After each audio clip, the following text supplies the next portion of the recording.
po at pagkakasa sa pagpuputi sa ating pinakamamahal ng Panginoon Diyos, ang Puri ng Diyos. At doon yung pagkalang po sa ating bilapit ng Evangelist Willis Nadenega at sa kanyang pong pamilya. At pagkati po sa ating pong ordained preacher na si Brother Iboy Merle. At sa ating pong beloved elders at sa mga choir, sa beloved worker natin po. At sa ating pong kapatiran na nandito sa San Pablo. Kapatiran po natin at hindi pa natin kapatiran na magdadala po natin dito. Magandang umaga po sa inyo lahat. Amen. Ako po ay blessed na blessed. Pag ako po ay pagkarating na po ako nagpupuri.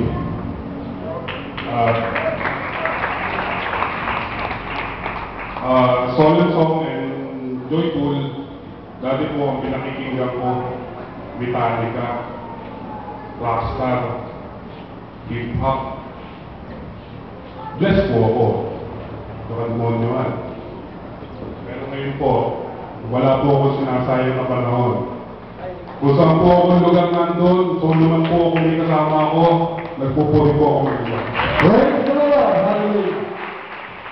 Ako po ay sa hindi nakakalam, ako po ay kilala po nyo naman ako yung Pastor Cortea. Nung ako po ay college, sarili ko po na itataguin ko, sabi ko, tataguin ko ito pag-aaral ko ng sarili ko dahil scholarship ako. Okay, naka-enroll naman ako ng high school, varsity ako ng high school. Sumunod, naging varsity ako ng college. Ngayon, parang kulang. Sabi ko, di ako mabubuhay kung puro laro lang. Eh, ang allowance ko namin sa eskwela, sa National University, ang practice, 8 pesos. Ang laro, 25 pesos.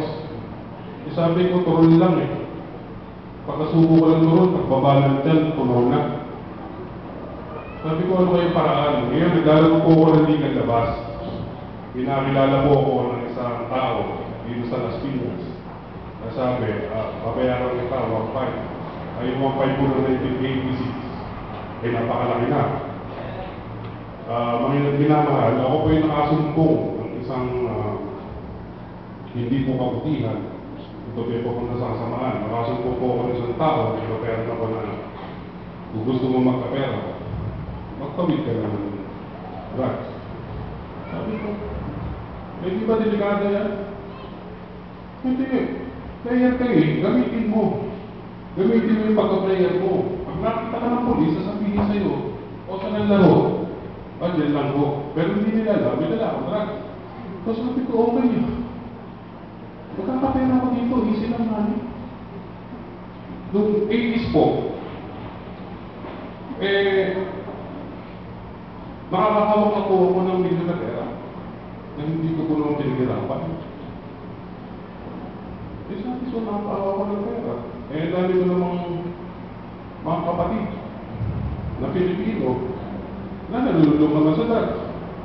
So, hindi ko po tinignan yun. Sabi ko, may pera ako. Hanggang sa patay-patay na po na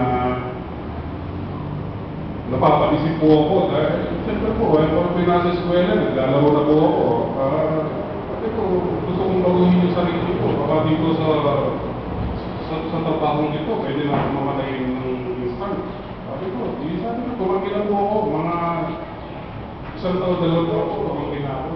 Nag-concentrate po ako sa eskwela. Hindi po, siyempre. Nanalangin po ako dahil po dati po akong katoliko.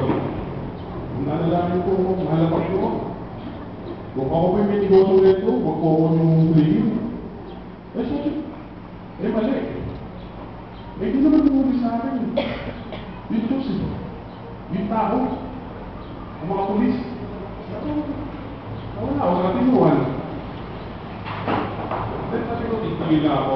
Okay, tumigil na po ako. Nag-concentrate po ako sa college. Hanggang sa ako'y nakuha nung unang laro ng college, ako po'y naging Rookie of the Year.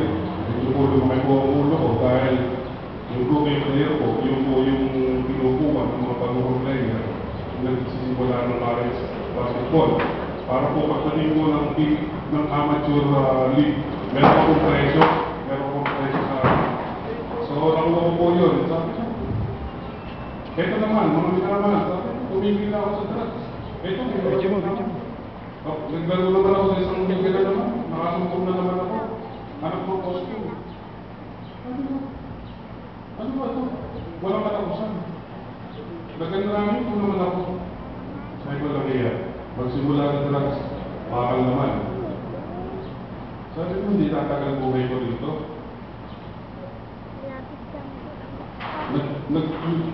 One time po, nakausap ko yung dito ko, sabi ko yung mga ginagawa mo, may nakabalita ko, yung ginagawa mo, masama yan.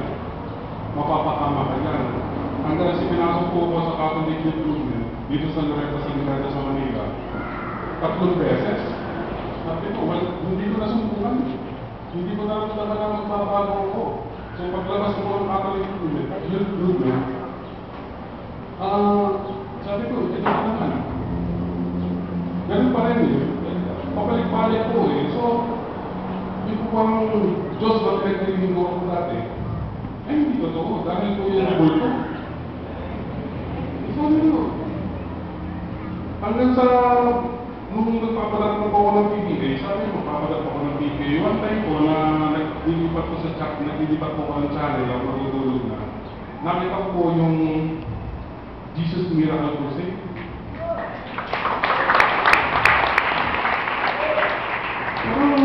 Option na lang po. Kasi po, natutuwa po ako yung bagay po ni Brother Eddie sa kanyang iglesia.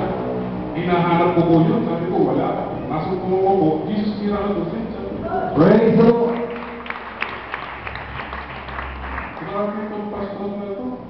Napakatapang. Hindi kagaya ng ibang pastor.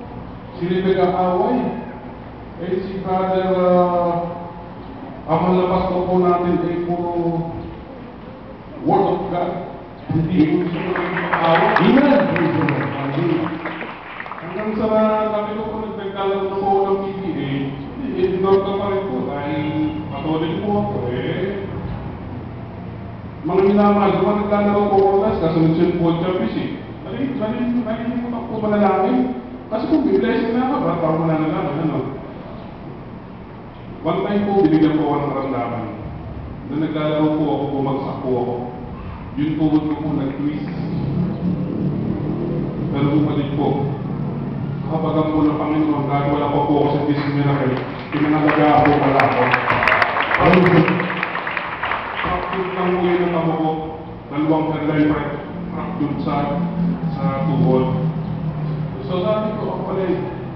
Tapos, pinag-share po kami, nagbabible study kami ng mga player, nila ni Patrimonio, nila Jericho Diniera, sila Post Jericho Cabenano. Nag-share din, pero born again po sila, hindi ko po alam kung born again sila. Ano po.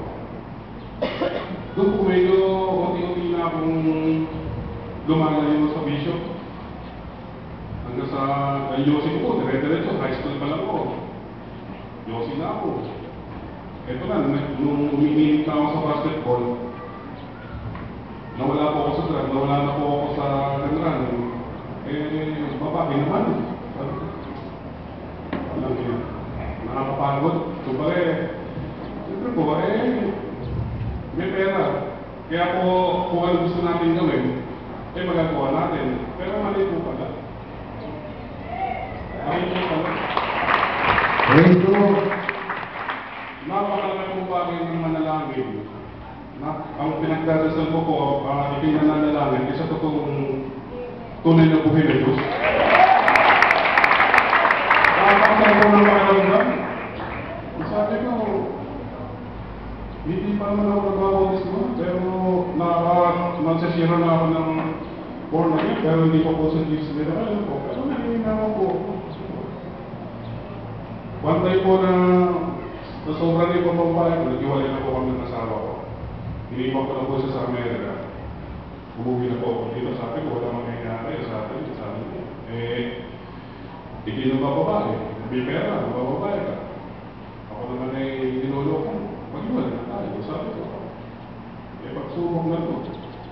Isa na sa pagsubok to. Isa na sa naninigil ang mga Panginoon. Sabi ko, sige, tuloy lang laro. One time po, isang taong pag-uwi ko, na-distraction naman ako, pakadin, durog po yung mundo ko. Sabi ko, ano ba ito? sunod-sunod na po yun. Hanggang susunod na taon na-aksidente na naman ako. Nung nagpagtatangpo ako, iniwanan po ako, buksan ko po ng ulo. Pero nung in-x-ray po ako, wala walang dugo. Wala walang Praise the Lord! Hallelujah! doon po ako yung marunong magdasal sa tahimik, pero wala po akong dinasal sa sarili ko, basta bahala na kung sino man yung mahal na Panginoon, kung sino mo makatinig. Dito ako. Kada sa pagkakasabi ko, kung nagbukas ng trigas, na-poke na. Pero diretso pa kung po ako. Ako yung mabigat yun, inom. Nung last quarter ko sa mga po ako, one time po, na-disgrasya po ulit ako, paglantuhot naman. At saka yung likod ko. Sabi ko, wala na. Sabi ko, hindi na ako makakapaglaro. Good yung check-up ko po, ang sabi sa akin Mr. Chris, St. Chris po, Mr. Chris, sila pray and work. Sabi ko, hindi naman po ako malulungkot eh. Dahil tanggap ko po lahat ng nasabihin niyo. Kung hindi po ako kalaro, tatanggapin ko po. Dahil iniisip ko na po, sumisingil ako ng mahal ng Panginoon. Sa aking mga ginawang kasalanan, ano po. Nung nag-iwalay po ko ng asawa, nakatagpo po ako na anak ng referee, na nag-asawa po ulit ako. Yun po ay aking beloved wife na nasa Cambodia. Ang tayo po na nag-retire na po ako sabi niya mag-apply ako sa Cambodia, mag-teacher ako. Sabi ko, ito ba nanda? Sabi ko, ang pamilyo ko pa nga, katawan mo yan eh. Ano mag-apply ka kung pupunta? Di ba? Di mali. Nagpunta po siya. Nag-isip ko sa akin, kung hindi ko masumpungan yung totoong church o totoong simbahan, bumahan ka mo. Sabi ko ng pinabagay ko, sumunod ka na. Sumunod ka dito. At dito, merong future. Pag may future po, ang in-invest ko po sa lahat ng pinita ko, yung mga lupa ko. Yung mga lupa ko. Kaya po ako, ay walang hawak ng pera, pero lupa ko, meron po ako papagal mo ng Panginoon. Amen! Praise the Lord! Hallelujah! Nung pagpunta ko pong Cambodia, mga 2 months, wala pa po ako trabaho. Pero talagang mahaba ang pagsubok sa akin naman ng Panginoon. One time po na nasa party kami, nakilala ko po si Brother Mike Pasyon. Praise the Lord! Sabi ko, ma, kausapin mo nga yung lalaki. Kaya bakit? Puro word of God ang sinasabi. May kakausapin na ako. Pagbalik, kinakausap sa'yo, ano nag-usapan niya sa akin? Born again ka siya. Kada Jesus miracle kasi. Praise the Lord! Hallelujah! Bakit mo na sabi ko? Ano nga naman, ano? Sabi ko, kausapin mo, sabi niya, kausapin mo. Baka mga pasyaran ka. Pagkapit ko, hindi na po ako nagpasyaran. Sabi ko po bakit hindi pa tayo mag-Bible study? Praise the Lord! Hallelujah! Hindi na po ako niyaya o na po nagaya. Dahil wala po isang desisyon po ako. Pag nag-desisyon po kasi ako, pabigla-bigla. Kahit masama, mabuti, pabigla-bigla. Ngayon, yung desisyon po pala, napaganda pa. Praise the Lord! Hallelujah! Pag-desisyon ko wala sa sarili ko na kahit hindi tama, napaganda pa kasi nag-desisyon ako sa tama na eh. Sabi sa Jesus miracle na ako eh. Di ba?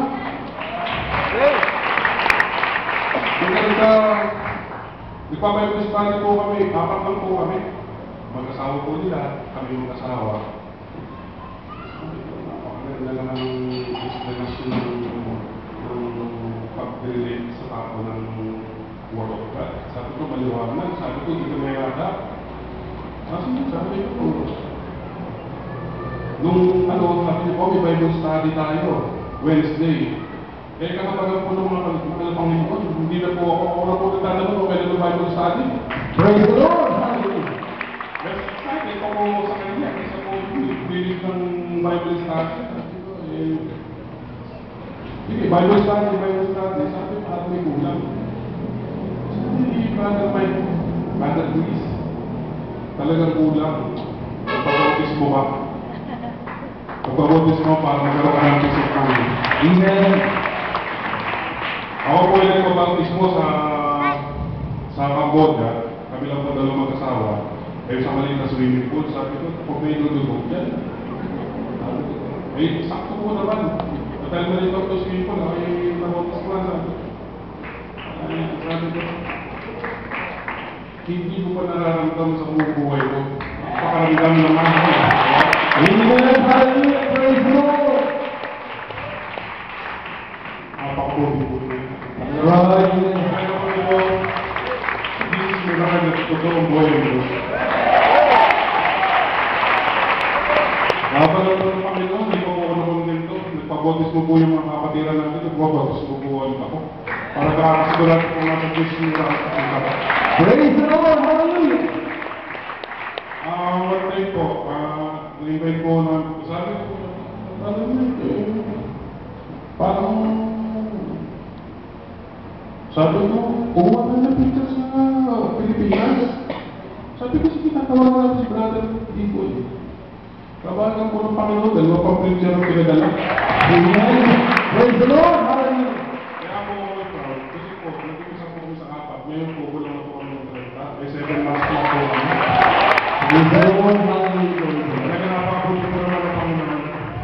Lahat po tayo ng Panginoon, lahat po tayo pinangalagaan naman ng Panginoon. Kaya po lahat po ng papuri. At pasasalamat sa ating Panginoon. Ganun-ganun na lang. Kaya po, brother and sister, salamat din po sa inyo. Magpit po sa inyo ang sasamahin nyo. At kay brother Ibo, yung ako, brother Ibo. Eh wala pa po ako dito. Salamat po sa visit nila. Praise the Lord. Praise the Lord. Hallelujah. God bless.